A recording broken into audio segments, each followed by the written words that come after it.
Hey, what's up, guys? I've been playing this game called Gigantic for the last week or so since it just came out on Steam, and it's really fun. I've been enjoying it a lot. It's kind of like a third-person hero shooter with some heavy MOBA elements to it, although it doesn't really feel that much like a MOBA to me, which is good because I'm not a fan of MOBA games at all. I think the main reason why I like Gigantic so much actually is because they put me in the game. Look at this. You can play as me.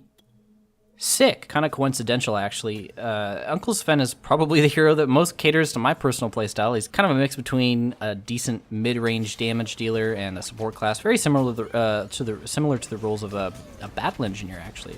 The main issues I've been having with playing Uncle SVEN, though, is that he suffers the same support issue that the engineer in TF2 does, is that if you have a bad team, then you're not going to have a good time. The only thing that Uncle SVEN seems to be missing, compared to the engineer, is that he doesn't have a sentry gun. But, that's okay, because you can just play as the sentry gun. There's a sentry gun character in the game. Believe it or not, this guy's actually more my speed.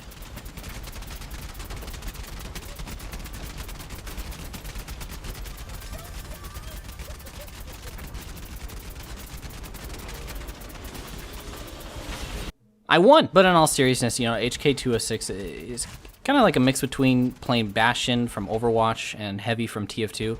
I feel like he's probably one of the stronger heroes in the game, just because there seems to be a lot of other heroes in Gigantic that are either short-range damage dealers or just straight-up melee-centric characters, like this nerd right here. Get the fuck out of here! But that's what, that's actually, what's so great about HK, in my opinion, is that range is not an issue for him, which is nice.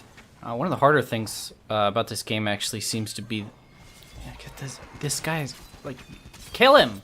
Kill him, my dog! I have to summon my dog. You can summon animals in this game, but one of the hardest things about this game is choosing what... Oh my god, get the fuck out. Leave! Alright, you have to choose, what power upgrades to get next. Oh my god, this guy! Leave! Get out of here! I'm trying to pick my power upgrades. It's already a hard enough decision as it is. You can only really look at these in-game.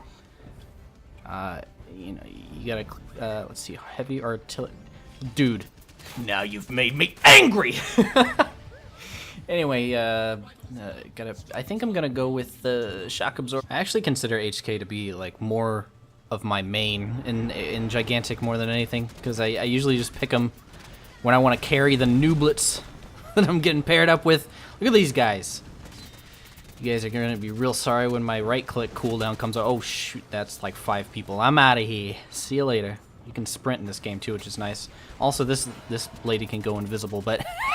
I've been fighting spies my whole life, lady. All right? I've been fighting spies for years. You ain't going to get away from me. Bye! Bye!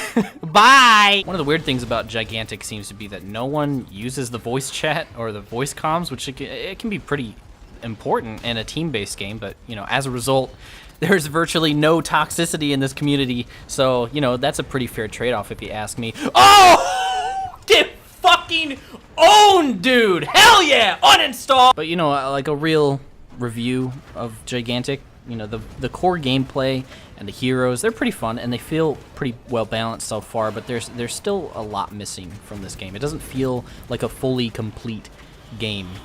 The most glaring issue being that, just like in current TF2, actually, the matchmaking system takes the average MMR from both teams and pairs them together based on what number it is, which, as you guys probably know, is a really dumbass way to handle a matchmaking system, so hopefully the developers change that pretty soon. It's funny, there's a ton of little nitpicky cons about this game, like the matchmaking system not working right, the UI isn't fully fleshed out, it seems. There's only one game mode so far. You have to run the game off of a separate launcher, which is kind of annoying. The game takes a minimum of 6 gigs of RAM to run, which can be an issue for people with below average PCs, but I don't know, and a bunch of other little shit that comes with the game being in such an early stage of development. But to counterbalance all of that, the main 2 pros about Gigantic are that A, it's free, and B, it's a good game. It's fun. I don't know. Sounds kind of familiar, doesn't it? Thanks for watching.